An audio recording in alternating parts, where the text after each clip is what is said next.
আমি একবার থানায় গেলাম, গিয়ে দেখি থানার মধ্যে বিভিন্ন কিছু লেখা আছে, ভালো ভালো কথা, কোথায় ফোন করতে হবে, কোথায় কি করতে হবে, কিন্তু সবগুলি নিচে ইভ্যালি লেখা। ওই সময় ইভ্যালির বিরুদ্ধে চূড়ান্ত জালিয়াতির কেস চলছে, মামলা চলছে, কোর্টে প্রশাসক নিয়োগ করে দেওয়া হচ্ছে, কিন্তু থানার মধ্যে একটা লোক যখন ইভ্যালির নামে অভিযোগ দিতে যাবে, গিয়ে দেখবে যে থানার মধ্যে সব জায়গায় ইভ্যালি লেখা। দমকল বাহিনীর সাইনবোর্ড আছে, সেটা দুই পাশে স্পন্সর দেওয়া, কিন্তু এটা আছে কোথায়? মিরপুরে 10 নম্বরে যে দমকল আছে সেইটা। কিন্তু একই দমকল বাহিনী যেটা আমার বাসার সামনে আছে ওইটার মধ্যেও নাই, আসাদ গেটেরটাও নাই। দমকল বাহিনী একটা সাইনবোর্ড করার জন্য দুই পাশে দুইটা স্পন্সর লাগে? না, এটা তো কনফ্লিক্ট অফ ইন্টারেস্ট। শুনেন, পুলিশের আমরা তো দেখেছি পুলিশের আপনার থানায় কোনো না কোনো কোম্পানির আপনার ব্র্যান্ডিং করা। আপনি যদি একটি জালিয়াত কোম্পানির নাম যার বিরুদ্ধে মামলা দিতে গিয়েছেন, গিয়ে দেখেন যে থানার মধ্যে সেই ভদ্রলোক স্পন্সর করে রেখেছেন, তাহলে আপনি কি চিন্তা করবেন? ফলে সম্পূর্ণভাবে বলে দিতে হবে যে থানার মধ্যে কোনো স্পন্সর বিজ্ঞাপন কোনো কিছু থাকতে পারে না, ওইখানে কোনো ব্যক্তির প্রভাব আছে এটা যেন মানুষ ফিল না করে। একটা পুলিশ বক্স করা হয়েছে, সেটা এলাকার এমপির বাপের নামে। জি, এটা তো হইতে পারে না, উনি তো 5 বছর এমপি থাকবেন না, জায়গাটা ওনার না, জায়গাটা আইল্যান্ডের উপরে, 10 নম্বর আইল্যান্ডের উপরে।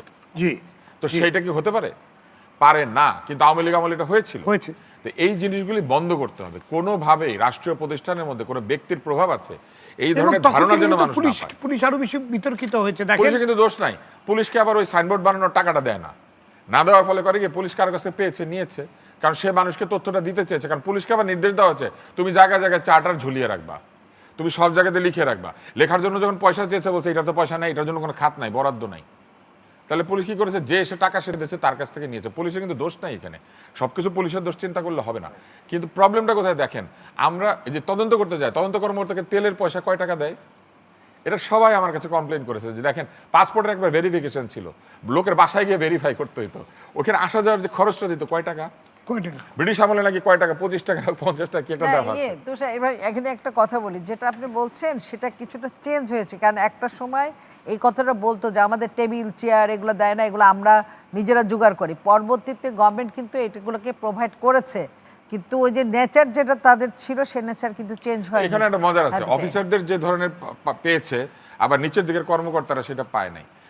আসলে কিন্তু সে যে পরিমাণ মোটরসাইকেল ব্যবহার করে সেই পরিমাণ তেল সে কোত্থেকে কিনবে? বেতন থেকে। ফলে তারা কোনো না কোনো জায়গা থেকে এটা ম্যানেজ করে। এই ম্যানেজ করার জায়গা থেকে সরকারি কর্মকর্তাদেরকে বের করে নিয়ে আসতে হবে। সরকারি কর্মচারী যেন কোনো কিছু ম্যানেজ করতে না হয়।